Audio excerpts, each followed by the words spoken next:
our Friday forum. I am sitting in for Rick, who is getting some much needed vacation and rest. Amanda came in and changed our screen in case because the screen said Rick Amon. And so just in case you guys were confused that you thought I was Rick, now you know it's Lori and Mary. So anyway, we are happy, just in case you thought I was Rick. So I'm super happy to be sitting in for him today. And let's see, Charles Hemming has already made a comment. Where's your green drink, your green shake? So I've already finished it, Charlie, for the day. So it's not here with me. But thank you for asking. Anyway, we are so pleased to have Mary Stephenson with us, who is our Director of Early College. We're going to be talking to her about all things early college today. So thank you so much for joining us. Oh, my pleasure. All right. So it's wonderful to have you. You've been at the college for less than a year, but you've already made some great changes in early college. You're also making a splash at the state level because you sit on the President's Leadership Council. And I believe you're going to talk about that in a little bit, but that is a council that is trying to better coordinate all things dual credit in the state of Idaho. So why don't we just jump right in? Okay, all right. So can you just tell us a little bit about your personal background, where you came from, your education, your family interest, anything that helps us get to know you a little bit better, Mary? Yes, I'm really excited to be here. And so hopefully the microphones are not super sensitive, because I was telling Lori when I'm speaking in public, I'm not usually nervous, but my stomach growls. So well, hopefully it's right by me. But. It's okay if it growls. So a little bit about me. I grew up in a really rural, small part of central Utah. The town was Holden, where I grew up, in case some of you have probably seen it as you drove by on the freeway on your way to Vegas or something. But it's a really small place, and most of my family still lives there. But it's the kind of place where I had to get bused to another town to go to high school and things like that. So I have a really rural background, but I spent most of my adult life in St. George, Utah. So living in the sunshine. And just a little bit of an adjustment coming up here, right? All my St. George friends say, you're just moving to colder and colder climates. But no, I've been married for 24 years. So that is probably a big part of who I am. And I don't have any kids, but we like to travel. Some of our interests, when I was looking at the list of what do I like to do, I realized I like to laugh. I think that you do. So, but we are campers, and I also am a really big baseball fan. So this summer has been a little bit of a challenge, because I was really looking forward to the Idaho Falls Chuckers. I didn't know that about you, and we've had some good long conversations. Big baseball fan. Okay. So this has been an adjustment this summer. So, and we're getting baseball in a week. So that's exciting. For my education, I'm a first generation student, and I'm also a non-traditional student. So I had someone explained it to me once. We were talking about education and how for many people it's not as linear as it could be. And I'm definitely one who went like this on my way to education. So I actually participated in concurrent enrollment classes when I was in high school, not knowing what I was doing, just signed up because they said to sign up. I think at that point, nobody really knew what it was. It was a long time ago. At least they had it when you were in school. It was non-existent when I was in school. Well, it was literally my senior year, and I remember everybody being very excited that people were graduating with credits, but nobody, I don't think, had really a concept of what it meant. But we were thrilled to do it. So then I went to, I finished my associate degree at Dixie State in St. George, and then I went to work. And when I was in St. George at Dixie State, that's when I had my first job in higher education. I was a work study in the Human Resources Department. And that was right when Dixie State had transferred from a state college, or from a community college to a state college. So I was there through a transition period. Oh, wow. And then I went to work for 15 years. And I have been very fortunate to have really good jobs and really good mentors and really great opportunities given to me throughout my professional career. But I kind of always had that nagging thing in the back of my mind that I knew I needed to go back and finish my degree. So I bit the bullet one day and went back to school. So there was a big break in between. So when I went back to school, I went back to Dixie State, and it was the year they were becoming a university. Oh, wow. And I worked there again during that time, and then after I graduated. So, okay. So definitely non-traditional in many of the senses. So I'm already going off script. I promised you I wouldn't go too far afield off script. But so I'm curious, when you are advising and talking with early college students, do you talk about your winding trajectory, or and do you talk about, I mean, do you think that those classes that you took as an early college student in high school was part of that in the back of your head that said, you know what, I really can go back and I want to go back? I think that because I was a first generation student, and it's interesting you brought that up, because I have a really good friend of mine who's like a fourth generation PhD kind of a family, right? Right. And we talk about the differences in that mentality in our families and kind of how it drives your trajectory in life. But when I got my associate degree, I really felt like that was enough, and that's what I needed. And it wasn't until I kind of got out into the world and realized that what I really wanted was going to require more of me. I didn't have that sense from the beginning. So I do talk to students about that. I talk to students a lot about connecting their end goals to the education that they're getting, because I think, especially when you don't come from a family that can teach you some of those things, you just don't understand how all the dots connect. So sure. And I hope you don't mind if I tell this. So you've told me, Mary has told me that when she went to college, when you went back to get your bachelor's, you just thought you got your bachelor's. So that was right? My associate degree. Oh, that was your associate. Yeah. That you just thought you got your associate. Yeah. That you weren't. It wasn't even like that you knew you needed to focus, because that you were first generation. Absolutely, and that's a story I use a lot when I'm talking to high school students, because I think a lot of first generation students, you don't know. No one really, I mean, sometimes they have classes now in certain high schools that do some prep, and we have college and career advisors that are going to help with students, hopefully that. But I just think that there's a disconnect with understanding what it is you're doing. When I went to school, I went to get the degree. I literally didn't know there was more than one kind. So you have a lot of experience that can help students of all ranges, those students who are really motivated, but also those students who maybe need a little bit of extra help to get them going. Yeah. All right. So tell us a little bit about your professional background. So Mary comes to us from Utah Valley University. She's not our first UVU catch. We also got Mike Walker, as most of you know. Anyway, what was it like working at UVU? And then also, how was working at a university different from your work you're doing here at the community college? So I had a great experience at Utah Valley University. It's a great institution, but it is very different than here. I always compare UVU to a small city. There are over 40,000 students at that university. And in concurrent enrollment, where I worked, we had over 12,000 high school students that were participating with us on an annual basis. And that continued to grow every single year. It won't surprise me if they hit 13 or 14,000 this next year. So, but it's centered in a metropolitan area, so they have the base to have that even be the potential. Right. But the thing I think that I love so much about UVU is that I landed in the concurrent enrollment office. That's a great place to cut your teeth on concurrent enrollment. Not only is it a big program, but it's also one of the older programs in the country. Oh, and my original boss, Ted Ungrich, was one of the founding members of MESA, which we're going to talk about. He and his colleagues from Syracuse University and Salt Lake Community College and a couple other places were the ones who got together and really pushed for some kind of standard to increase the credibility of concurrent enrollment programming. So it was a great program to be part of and to really learn a lot from a very established program. But I also had the opportunity to work in a couple areas. When you have a staff of nine people and 12,000 students, everybody has to wear a few hats. Would imagine. So you learn to do a lot of different things, but I learned the importance of the partnership aspect of it.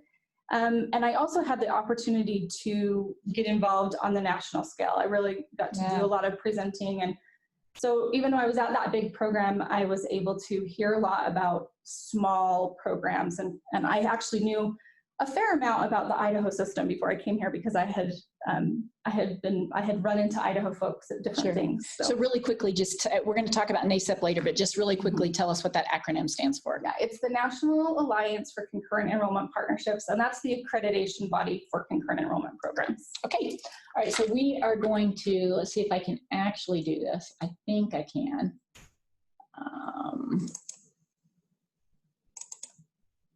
Okay, can everybody see that? See the screen, see the PowerPoint? Awesome, thanks, Van. Van's got the thumbs up. Yes, he does. So let's see, where do I go to? Go to this. Oh, we're there. Slideshow from the beginning. Okay, all right, so, one more thing before we move into the slideshow, I'm sorry. So I'd like to know what drew you to CEI and what have been like the challenges or the benefits as well. So I had it on good authority that CEI was a fantastic place to work. Who might that have been? Yeah, I had a really good referral who had talked about really awesome things happening here.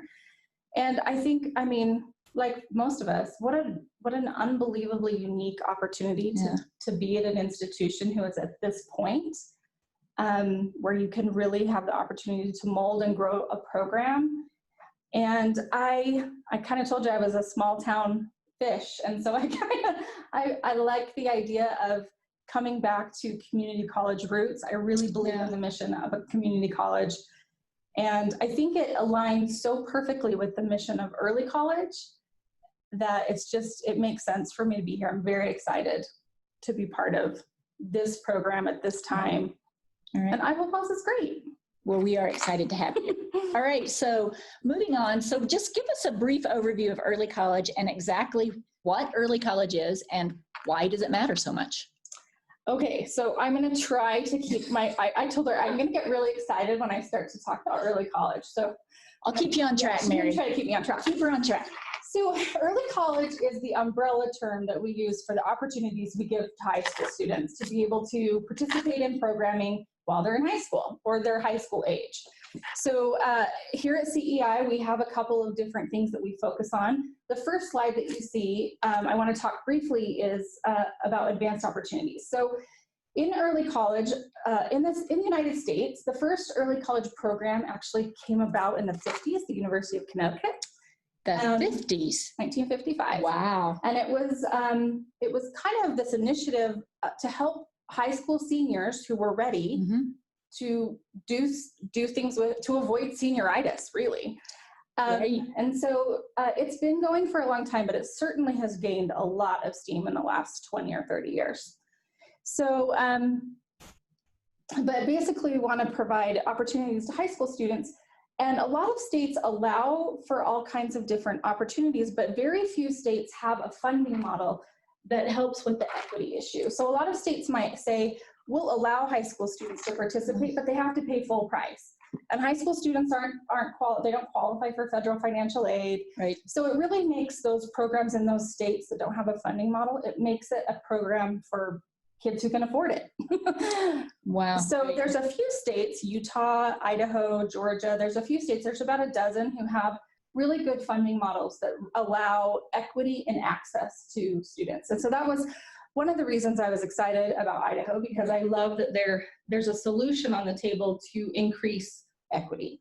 So with advanced opportunities, every public school student in grades 7 through 12 gets $4,125 that they can use for a variety of different things. High school overload courses, dual credit and concurrent enrollment courses, AP exams, and then now workforce training. So it's the state of Idaho's way of saying we're committed to giving opportunities to high school students. Yeah. So that's kind of where all of the funding, a lot of people will hear us talk about fast forward funding and AO. That's what we're talking about is this funding model. Before we move on to the next slide, so there's a lot of that money that's left on the table, meaning that a lot of high school students don't use it. Right. And I know I'm going off script again, I'm so sorry. So what are some of the strategies that you're thinking about to try to get students to not leave so much money on the table, to actually take advantage and spend that money? Because once they get that diploma, that money goes away. Right. So they're only eligible until they graduate from high school. So one of the things that we want to do is we want to try to have students, get students a little more comfortable so that their average credits that they use in high school are just higher.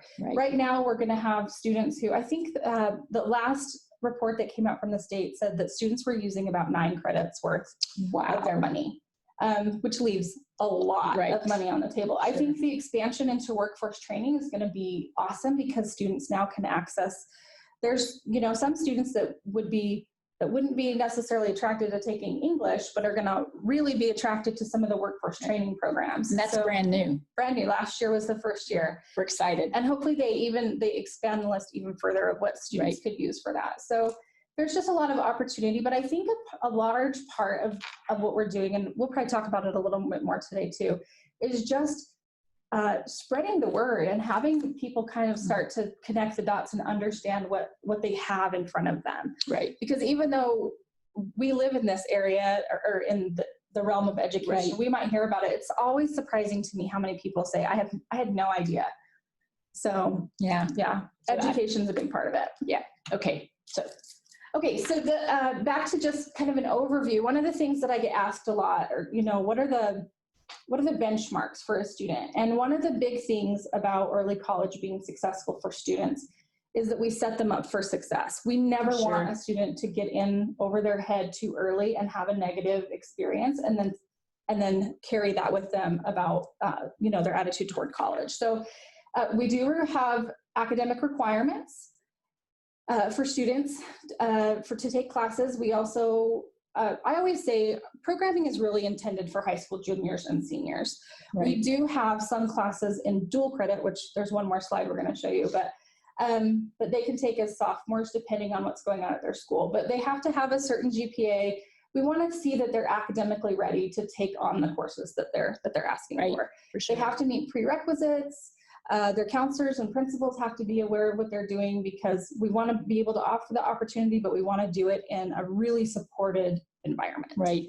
Okay. So next slide. Yep. All right. So still talking about your overview, right? Yes.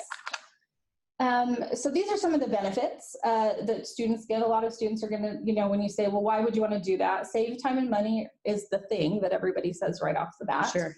But there's a lot of other great benefits to participating in these programs, specifically in the transition piece.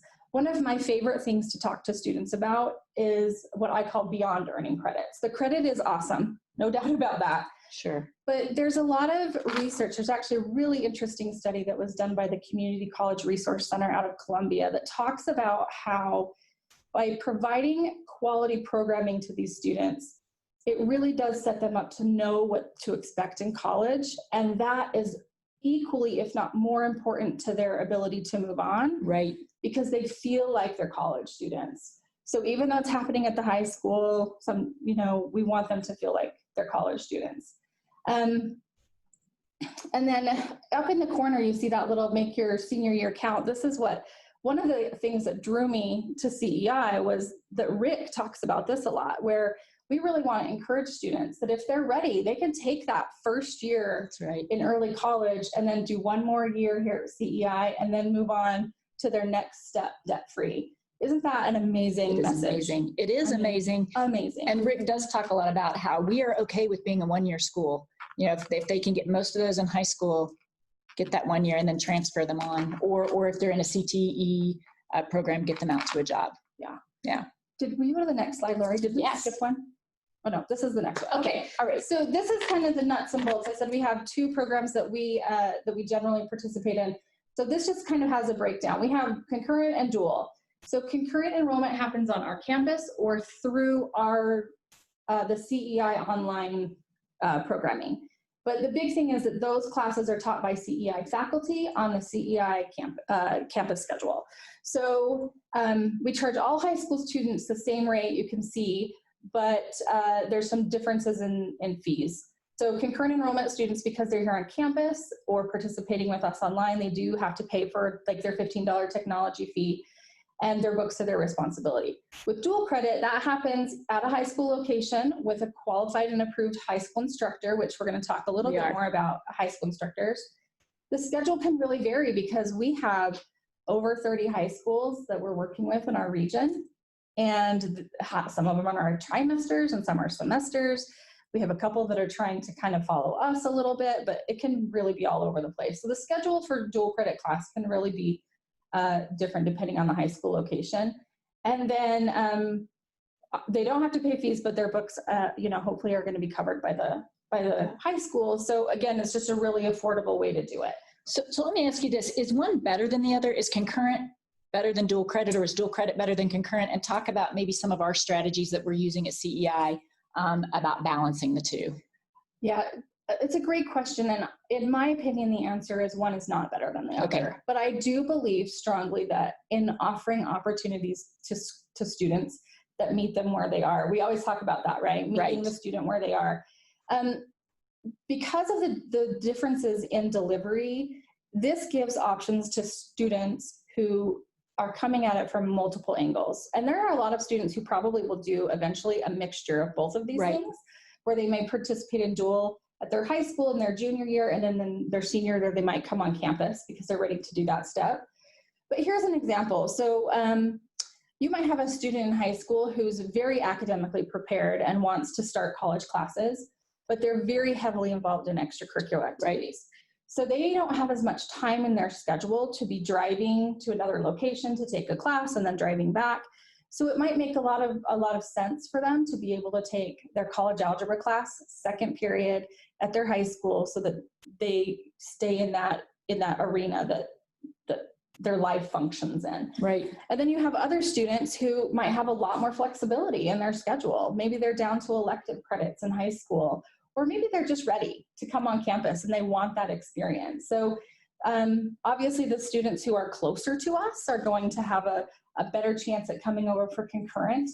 But we had students that were driving from Du Bois last semester in spring semester that were carpooling, that were just wanting that experience. So it's just really awesome that we are offering them that platter of opportunities so that they can do what's best for them. And I really do think as we go along, we'll see more and more of a mixture of using both of those. Yeah. So again, another off-script question, but so sorry, Mary.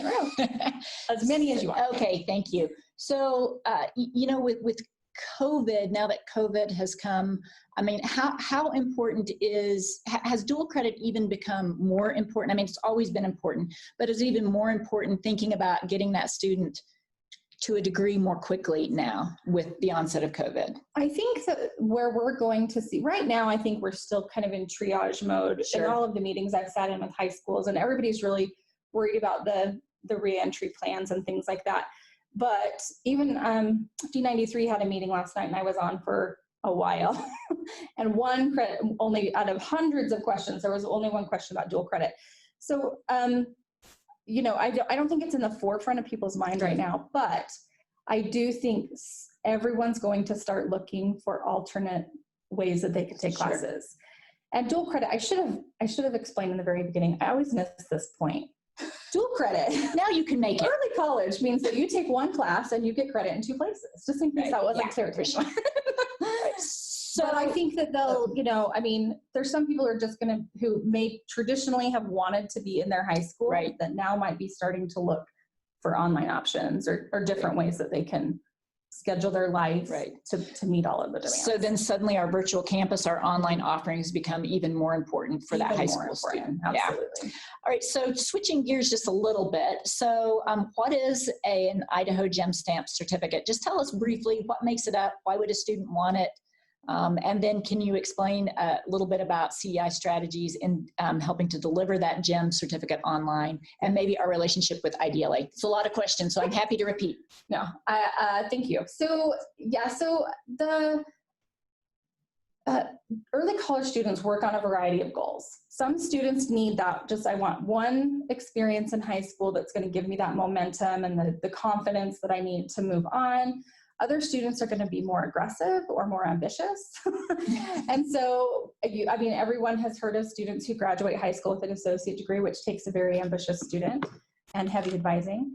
But the GEM certificate is kind of that sweet spot in the middle. And this is not something that's unique to early college. It's something that anybody could do. but it is definitely an amazing opportunity for early college students. So basically, it's general education completion. A GEM certificate means that a student has completed their general education 36 credits from CEI, which kind of puts them at that 1 year mark that we were talking about earlier. Right. So that's a big plus.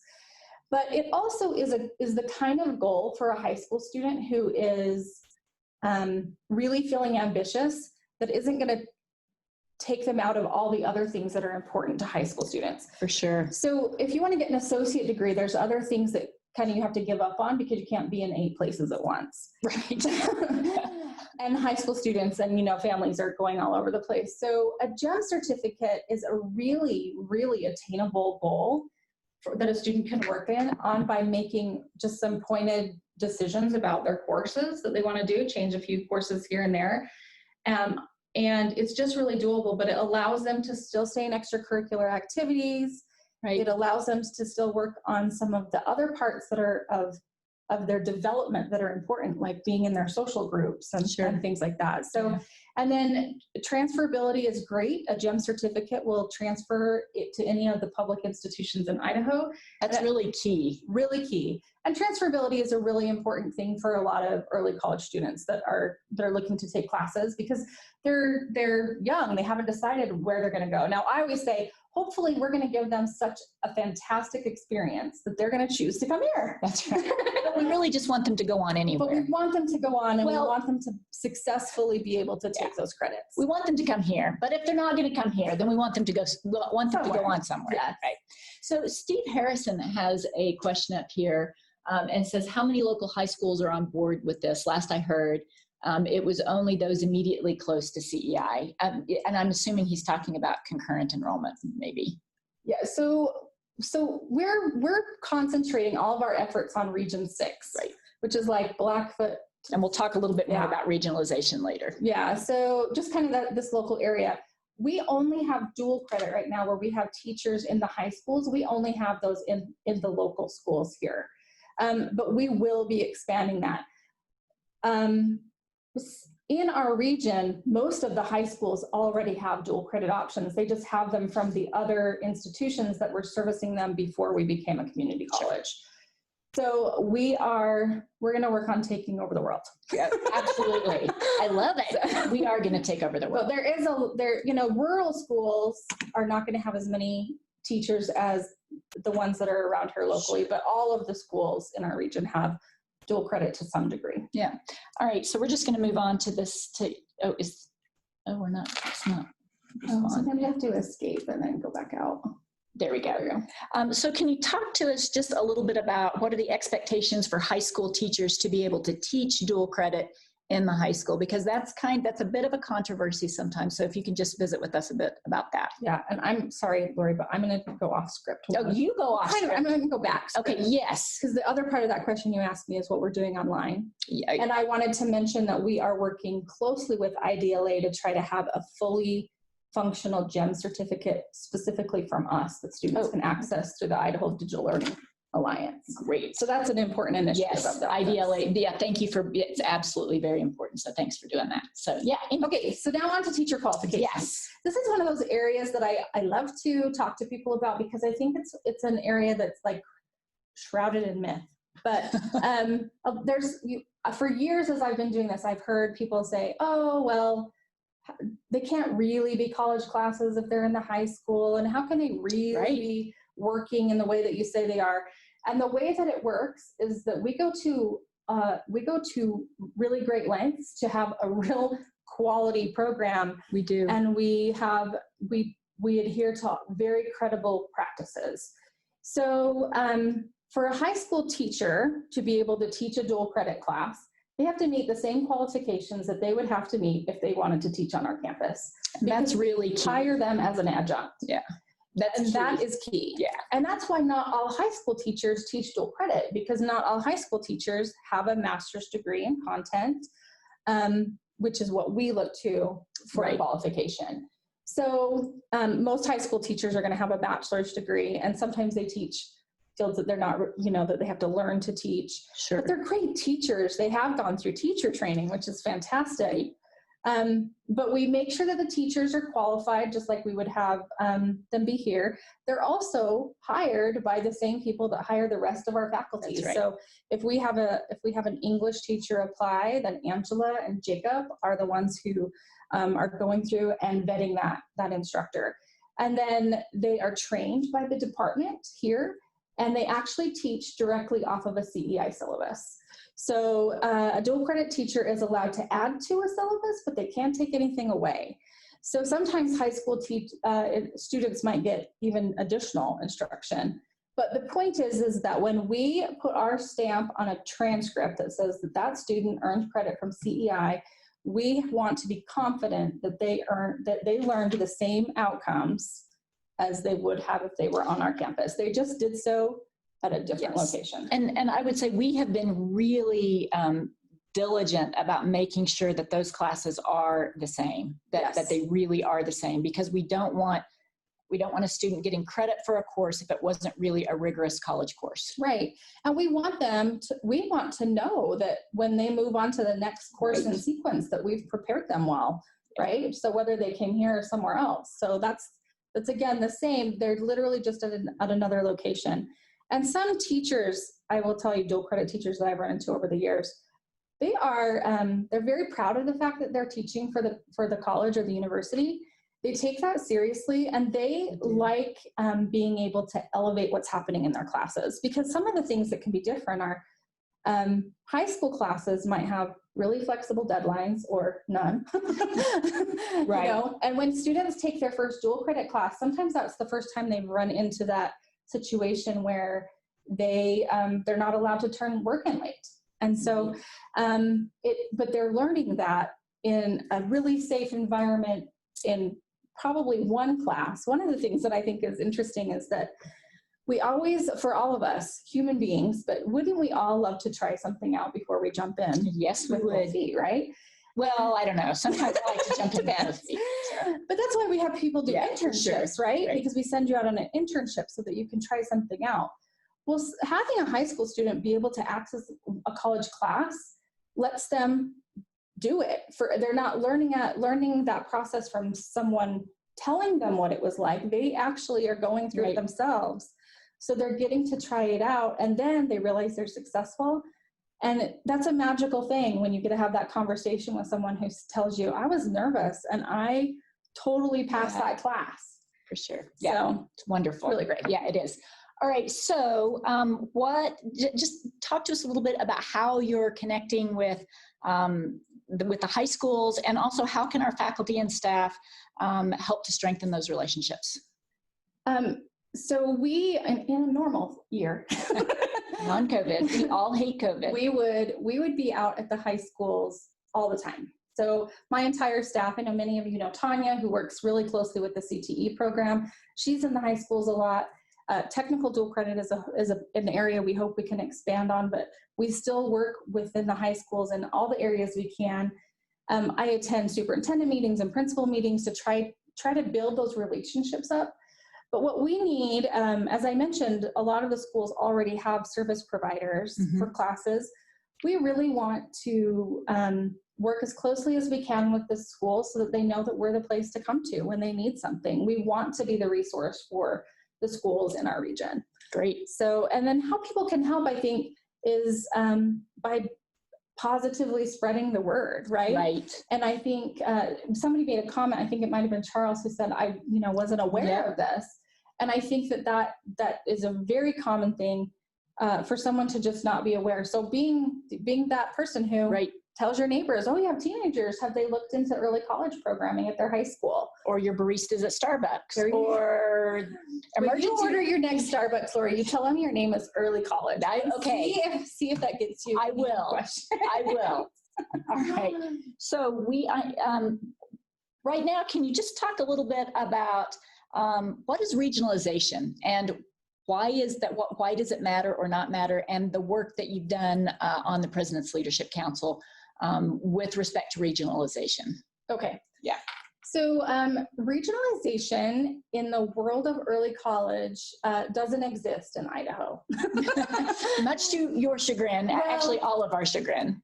I'll talk about it a little bit, but it really boils down to that regionalization is what's best for students, and that's how we should be making. What is regionalization? Can you just talk a little bit about that? Yeah, so it basically means that when you have a regionalized system with early college, then 1 to 2 institutions are in charge of a certain region of high schools.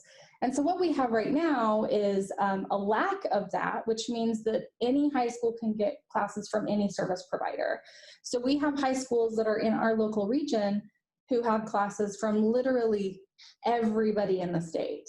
So all the public institutions and NNU. So everybody's playing in everybody else's backyard. That could be nine schools. Right. And 9 transcripts. And that could potentially be very expensive and very complicated for a student. For sure. But it also, when I was on the President's Leadership Council, we were looking at best practices, and we're talking about some of the bigger challenges we have with the early college programs. They were talking about those very things. We have students with so many open transcripts that it makes it difficult to track, and very expensive for that student when they have to start ordering transcripts when they're applying to something. Right. And they have to pay $10 here and $10 there, right? It also makes it really difficult for a student to connect to a college. And that's, again, back to my point of how are we servicing those students and the connection we can make with them by having a large presence. If they've taken classes from multiple institutions, sometimes they don't even know who sponsored which class they took. They should be advised if they're taking more than 15 credits and they don't know what institution should be advising them if they took classes from so many. Right. So it's making the system really complicated for students. And the state is trying to solve a lot of these smaller problems. And I know that you believe that all of these smaller problems like transcripts and who is the advisor, it could be solved if we went to regionalization. Right. And also I think it's just a fact is that a lot of students are going to go to school somewhere that near to where they live. So if we have students that are in Teton and they're taking classes from the University of Idaho, a small portion of students might be going there, but we have a better chance of really being able to foster those relationships and talk to those students and connect them to the college here if we could narrow that down a little bit. Regionalization solves the symptoms in my opinion. Right. So but we want to have a big presence in our region. We've made a strategic decision that we're not looking to put classes in high schools on the other side of Idaho. We don't want to be in Boise. We also, part of the early college program for dual credit is we also provide liaisons to high school dual credit instructors who do classroom visits throughout the year and the semester and check in with those teachers. And so we don't want to have to send a liaison on a 10-hour trek to go spend an hour with the class. We really want those connections to be here and be local. And if we've really made those relationships, as you talked about, if we were the school that was servicing this region and we've built those relationships, then that also begins to influence that go-on rate, right? Yes. Yeah. Okay. Yeah, because just think, if you use that example of a student who, let's say they have 6 open transcripts. Now, some students might have that clear idea of, I know exactly where I want to go and what I'm going to study. But for a 17 and 18-year-old, that's going to be not as common. Right. So if you have a student who is academically ambitious and they say, I'm going to take 5 or 6 classes in high school, and they've taken them from all over the place, we're just not doing anything to gain traction by saying where if they took them all from us, we would have concentrated advising with them. We could be showing them pathways and really connecting them to services. So it's a more student-centered approach that I hope we can someday get there. Great. So we are fast approaching. We've got about 5, 6, 7 minutes left. So just really quick, let's revisit NACEP. What is NACEP? And should CEI pursue it? You've already explained a little bit about NACEP. So should we tell us a little bit more and why we should or should not pursue that? Sure. So NACEP, again, National Alliance for Concurrent Enrollment Partnerships. And it says concurrent enrollment, just so you know, because that's the closest thing there is to a terminology. There's no terminology consistency for early college programming in the United States. Some programs do dual credit and concurrent like we do, but they literally call it the opposite thing. So Right. Concurrent Enrollment is kind of that national accreditation body. It's what they use as their umbrella term. And again, I came from an institution where this was a really big part of what we did. Right. I have been through an accreditation study, which it's much like getting your college accredited. You have to go through, it takes about 1.5 years to go through a self-study, and there's a peer review process. And they look at all of your practices and make sure that you are holding up the national standards that should be, in place for a credible program. I do think we absolutely should pursue NACEP accreditation. I think you can function under NACEP standards without having accreditation, but I really believe just like it makes a college more reputable if you have an accredited Makes program. Us real.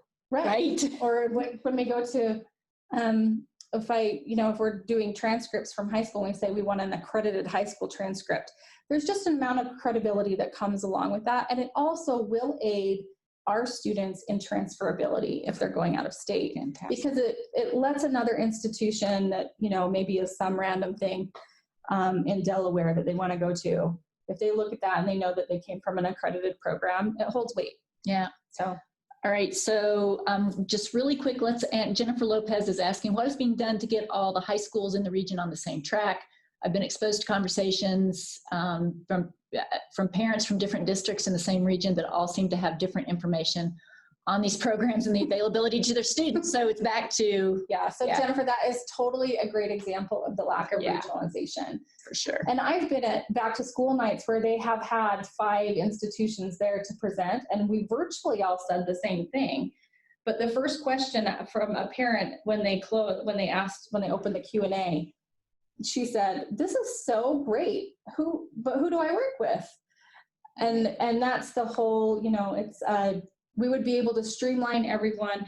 Think of a student in high school who also, if you're taking a couple classes at the same time, you're managing your high school schedule, which might be on a trimester, and possibly 2 different college schedules, because our deadlines are not the same as the deadlines for, CSI or ISU. Yeah. So students are just having to really navigate a complicated system that we could make more streamlined and more simple.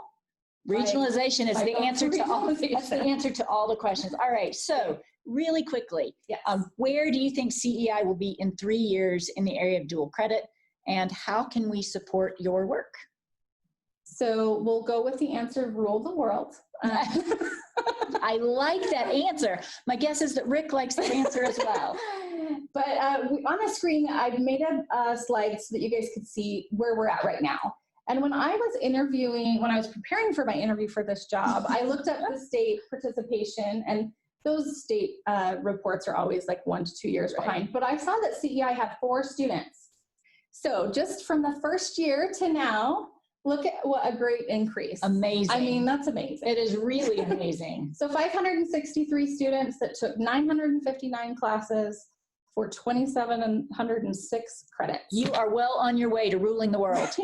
So in 3 years, the dual credit world. I will say that we will be between 1,000 and 1,200 unique headcount. Wow. And our enrolled credits are where you're going to see a really big boost, because right now, students are probably, taking 1 to 2 classes. We're going to see that amount go up. I think especially with COVID and the increased offerings we have in online, we're going to see credit participation go up. So there again, we're back to online. That online is just really, really key, not only just for our campus, but for early college too. And face-to-face is key too, but certainly there's going to be a huge need for that. So. All right. So just for our final question, let me just stop the share here.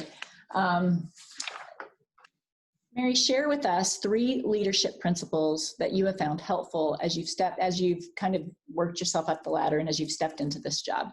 Okay. First of all, the leadership cohort at CEI, what a unique opportunity. This is my 3rd institution, and I've been at small places and big places. And that is a very unique opportunity. What a fabulous thing, and just another reason to work at CEI. It is amazing, right? Amazing. And Mary's, I would just give a shout out to Mary Taylor. Her cohort, her leading the cohort over the summer has been amazing. That Penguin book is now on the top of my shelf. I'm going to read that at least once a year. You almost said once a week. Yeah, I'm not going to overcommit. Yeah, okay. That's good. So what I believe in leadership, I wrote them down. I want to make sure I get them right. So sure. First is commitment and leading by example. I really believe that a strong leader is willing to do the things that they ask other people to do. Absolutely. And I've had really fantastic mentors in my life who were really willing to get down and do whatever needed to be done with you to get things done. Amazing. So important. I think that when other people see that you're truly committed, it makes everybody want to work harder. Yeah. And then communication and follow through is important. I also think it's really important to cultivate, through communication, cultivate a culture of adaptability. Oh, I love that. And I think that that's been extra evident the last few months, right? Absolutely. Because best laid plans, right? We have an absolutely great plan. I'm a planner. I like to have a great plan. You do like to have a plan. But you have to be able to say, okay, we have to pivot, right? That pivot has been a big word the last few months. And then I think the last thing is that you have to believe in the mission. I think that you really need to believe in it. If I go back to my days in sales, I don't know if I mentioned, but I managed an art gallery in Zion National Park for a long time. And I had great salespeople that worked for me, but the thing that they would sell the most of is the thing that they liked the most. Makes sense. And I think you can translate that to any other business or institution that I've been with, that you're better at selling the things that you are really passionate about. And hopefully after this, everybody says, well, Mary really likes school credit. Go see Mary. She really believes that it helps students and that it's such a great opportunity. Absolutely. Anne-Marie said last week something that I think I'm going to make the tagline for early college, and that's that we're in the business of opportunity. Absolutely. That's what we're doing, and that's something that I really believe in. So I think that that's a good leader, is when you believe in what you're doing. All right. Okay. Mary, that was amazing. We're 2 minutes over. That is okay. We could, no, you don't. We could be even 3 minutes over and it would be okay.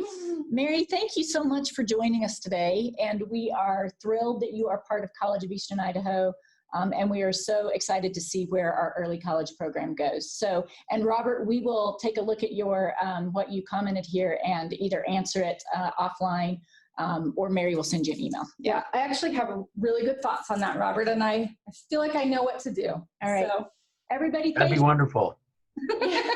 Everybody, thank you so much. Have a great weekend, and we will see you back here.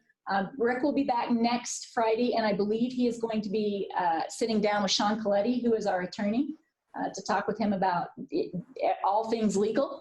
And so have a great weekend, and we will see you soon. Bye. Great job, Barry.